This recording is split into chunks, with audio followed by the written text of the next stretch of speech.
Welcome to the Penno channel. We're back with more news regarding football around AVSC, and here we're going to take a look at some of the international players currently out playing in the Euros and the Copa America and doing great things within that. But before we start, if you could like the stream, subscribe if you're new around here, and also comment on your thoughts on what we discuss within the video. So let's get into it then.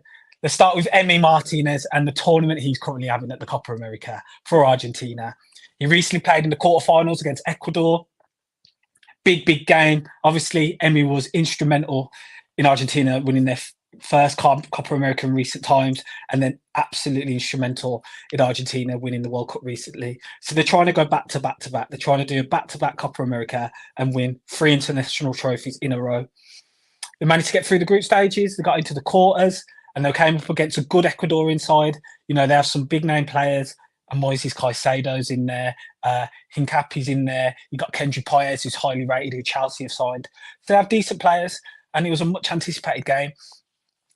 Argentina took the lead. Lisandro Martinez, who everyone's synonymous with if you're a Man U fan or fan of the Premier League, opened the scoring with a header.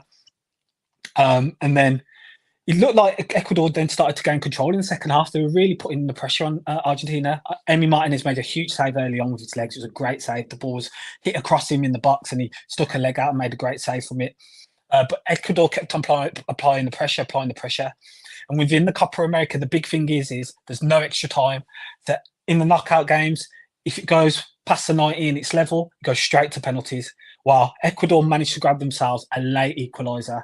It was a ball that was swung in from the right-hand side, in swinger with his left foot. And it's kind of like glanced off of one of the attackers. Difficult for Emi because there was a number of attackers running in, and it's just landed in the far post. Emi looked imperious and looked like he wouldn't be beaten. But yeah, it ended up going in, and Ecuador got the equaliser, which then meant he was going into Emi Martinez time, penalty time.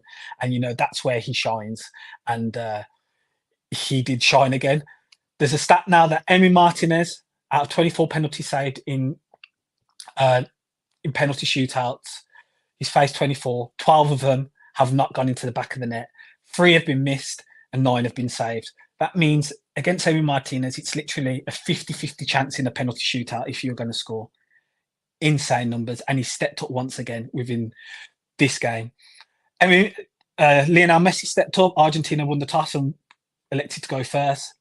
Messi, of all players, one of the greatest of all time, my greatest and the greatest that I've seen, steps up and he goes for the Penalty with the first penalty. The keeper dives, but the penalty ends up hitting the bar. It was synonymous with Zinedine Zidane in the 2006 World Cup final against Italy, where his Penalty hit the underside of the bar and went in, while Lionel Messi did the Penalty and it hit the top of the bar and went over.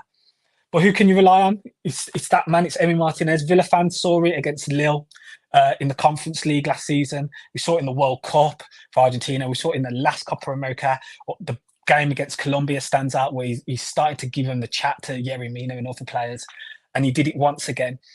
You know, they created the new rule recently that because of his antics and the way he is in penalties, they tried to restrict what a goalkeeper can do. But that didn't faze him. That didn't faze him at all.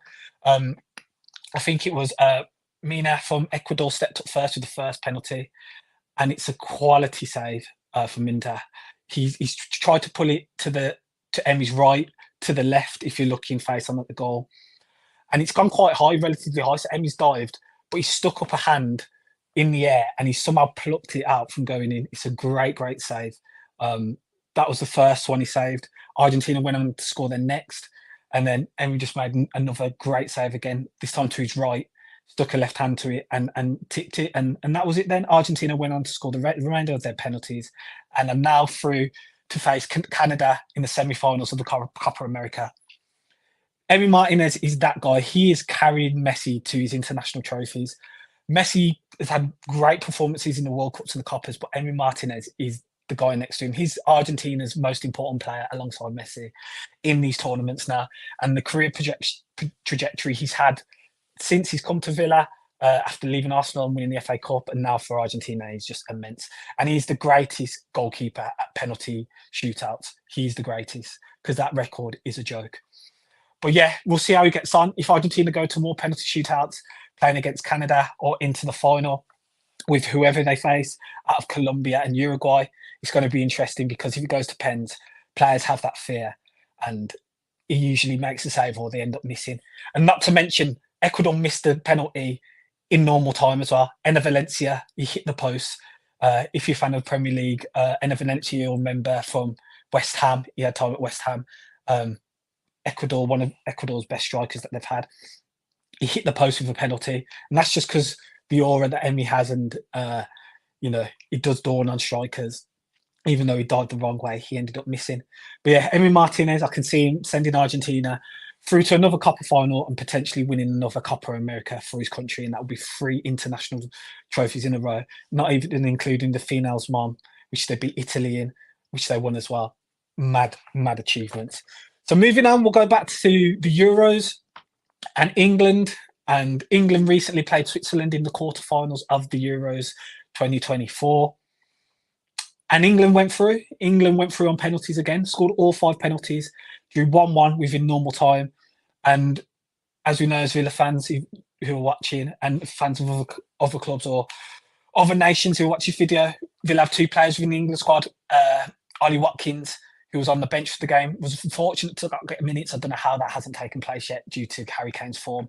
But Ivan Toney has got limited minutes as well, and I can't see Gareth Southgate changing it. But Ezri Konsa made his debut. He's in first competitive debut for England, his first start within the Euros. And what a performance he made. Marc Guehi was suspended for the game. England ended up changing formation. They went to a 3. It was kind of a 3-4-3, which they played. And Ezri Konsa played as the left centre-back of the 3.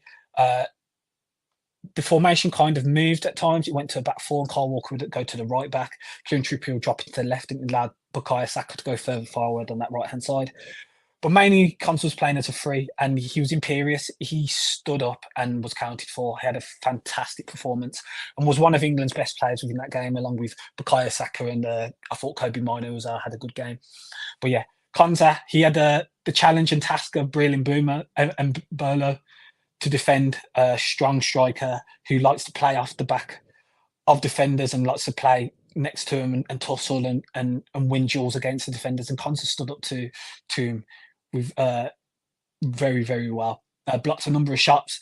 And Bolo would try to turn. Konsa was there to pick up the ball or make the challenge as well. Even in the box in the air, they were throwing in crosses and Bolo was getting his head to it, and Konsa was there to block it or get in front of him and get the header away. He just had a fantastic performance. It was unfortunate with the goal. I mean, his legs were right in front of the player. The player somehow managed to sneak it through his legs with the cross. I think John Stones and Kyle Walker were more should be more disappointed in how they reacted to the ball coming across, because John Stones has a feeble touch against it, and Kyle Walker loses Mbola, loses his man. And that was the only time really Mbola played off Walker. The majority of the time he was playing off Konsa, and he was kept very, very quiet. So Ezri Konsa had an outstanding performance for England. England went through on penalties, if you've seen, scored all 5 penalties, and we'll go on to face Netherlands in the semi-final. And it'll be interesting to see if Ezri Konsa does stay in the side. Obviously, Marc Guehi was suspended. Marc Guehi's been fantastic as well for England this tournament, and it'll be interesting to see if Gareth brings Marc Guehi straight back in. Gareth moves away from the 3-4-3 that they were kind of playing and goes back to a 4-3-3 and plays 2 at the back. Luke Shaw's now back and available, so potentially he'll start now and come back into that left-hand side, and Kieran Trippier will either move to the right or be on the bench. So yeah, it's interesting, a lot of decisions from Gareth Southgate, but Ezri Konsa can hold his head up high. What a performance he should be proud of. And he's really, he could happily start. And I think a lot of England fans would agree that due to his performance, that they would be happy with Ezri Konsa starting or Marc Guehi starting. I would like to see Kyle Walker drop, to be honest, and Konsa play off the right side and play in his natural position as a right centre-back in the 3. And Stones play in the middle and Marc Guehi play off the left, because I don't think Kyle Walker's been great. He has that recovery pace, but a lot of his game, he's been, caught unawares, lacking in discipline, distracted, not being in the right position, and on the ball he hasn't been the best either. And I don't think it's been a good tournament for Kyle Walker. But yeah, we'll see if that does happen. I can see it not happening in one of Guehi, and Ezri Konsa will be sitting on the bench. But yeah, Aston Villa fans, Aston Villa players are having big impacts in these tournaments. As I said, Emi Martinez and Ezri Konsa have flown the flag for Villa and just demonstrated how good the players are within this squad. And we'll see how they get on in the semi-finals and potentially the finals in these 2 big major tournaments. Hopefully Ollie Watkins as well get some minutes. He only had, what, half an hour against Denmark where he looked threatening, he looked lively, he had a good shot, which Kasper Schmeichel saved well. But yeah, we'll see what happens. Again, if you could like the stream, subscribe if you're new around here, and comment your thoughts on the performances on Emi Martinez and Ezri Konsa within the quarterfinals of the Copa America and the European Championship. We'll be back soon with more content regarding Villa and all the ingoings and outgoings regarding transfers and just anything else that's been going on at Villa. The players are now back in pre-season training as of today. Those that are on international duty, so that'll be interesting to see how they get on. Pre-season starts soon. So yeah, lots of things going around at Aston Villa Football Club. Thanks for watching. Up the Villa, and see you on the next one.